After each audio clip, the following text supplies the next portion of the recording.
Sir மாணிக்கம் தாக்கூர் நானும் செல்வப்பிரந்தகை அவர்களும் அண்ணன் தம்பி அப்படின்னு குறிப்பிட்டு பேசியிருக்காரு. நீங்களும் நானும் அண்ணன் தம்பி தான். ஒரு சண்டை நான் யாருக்கிட்டையும் சண்டை போட மாட்டேன். வேற யாராவது சண்டை போட்டாங்களா நான் என்ன பண்ண முடியும்?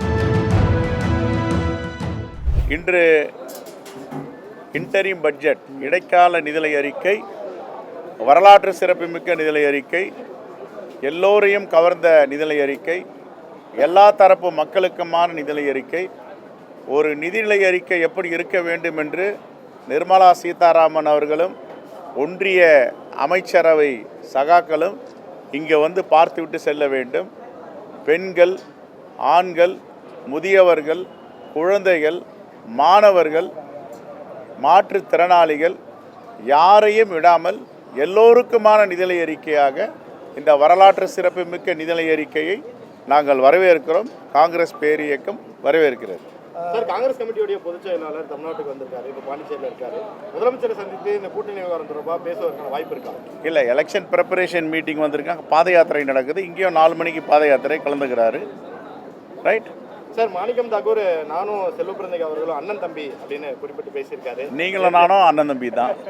இவங்கெல்லாம் எங்கள் அண்ணன் தம்பி தான். இவங்கெல்லாம் யார்? அண்ணன் தம்பி தான். வயசில் பெரியவங்களா இருந்தால் அண்ணன், வயசில் குறைவங்களா தம்பி.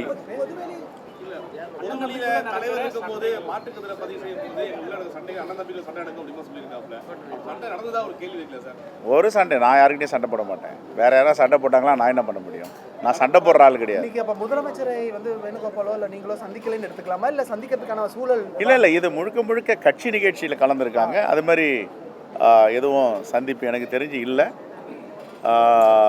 எங்களை அகில இந்திய காங்கிரஸ் கமிட்டி என்ன வழிகாட்டுகிறதோ, ஏற்கனவே ஜனவரி 17ஆம் தேதி வழிகாட்டுதல் சொல்லியிருக்கிறார்கள். யாரும் பொதுவெளியில் தேர்தல் விஷயமாகவோ கூட்டணி விஷயமாகவோ பேசக்கூடாதுன்னு. அதை முழுமையாக நான் கடைபிடிக்கிறோம். அதே போன்று எல்லோரும் கடைபிடிக்க வேண்டும் என்றுதான் என்னுடைய வேண்டுகோள். அகில இந்திய தலைமைக்கு அதைவிட மேலானவர்கள் யாரும் இல்லை. நான் பலமுறை சொல்லியிருக்கிறேன், இப்பொழுதும் சொல்லுகிறேன்.